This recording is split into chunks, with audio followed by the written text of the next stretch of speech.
Kimchi Chino! 오빠,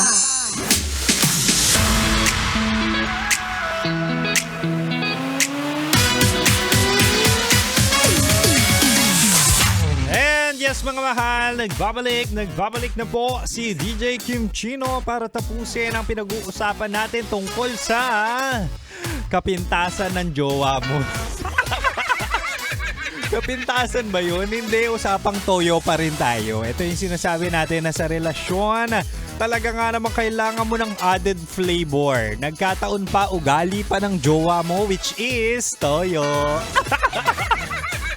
Balik na tayo mahal sa ating Chinitox. Usapang pag-ibig mula sa Spicy. Opo mo na si DJ Kim Chino.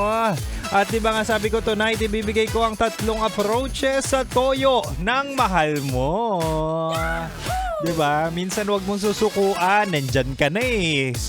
Kumbaga, sinugalan mo na eh.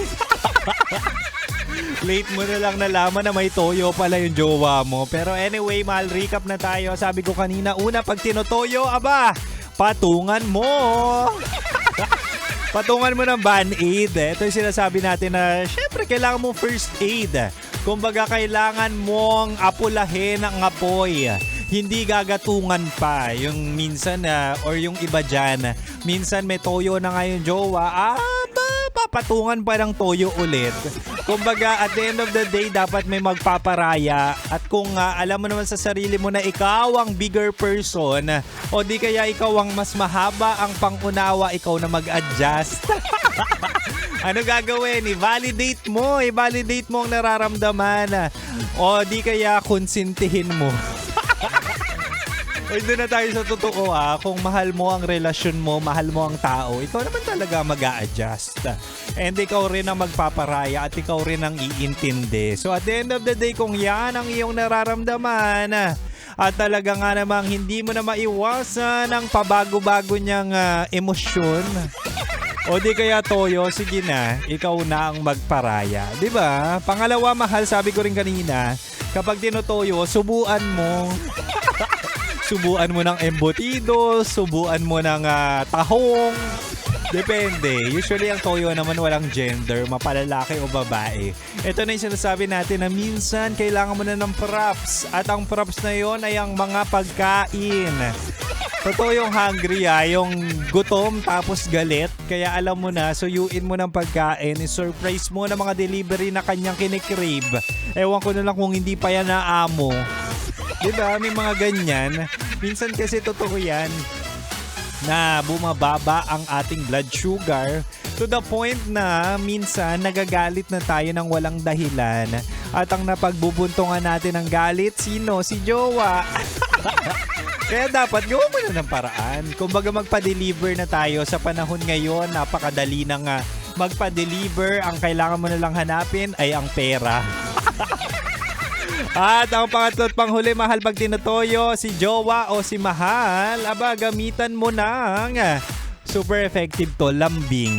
At the end of the day, mahal, kailangan mong hanapin ang kanyang kiliti. Diba? Minsan talaga powerful ang yakap, powerful ang halik, na minsan kahit buwisit na buwisit siya sa'yo, kapag dumampi ang iyong labi, ay talaga nga naman sinasabi sa'yo, bubuka ka rin yan. Bubuka ka rin ng kanyang feelings. Magle-let loose. Ayun yung ibig kong sabihin. Kumbaga kailangan lang niya ng extra attention, extra time, extra physical touch. To the point na minsan kailangan niya maramdaman na kahit tinutoyo siya, nandyan ka sa tabi niya. Diba? Huwag mong sukuan. Kumbaga nandyan ka na eh. Minahal mo yan eh. And at the end of the day, hindi araw-araw ka mahal-mahal lang tao. Pero always remember, it's a choice. It's a choice that you should choose the one that you love.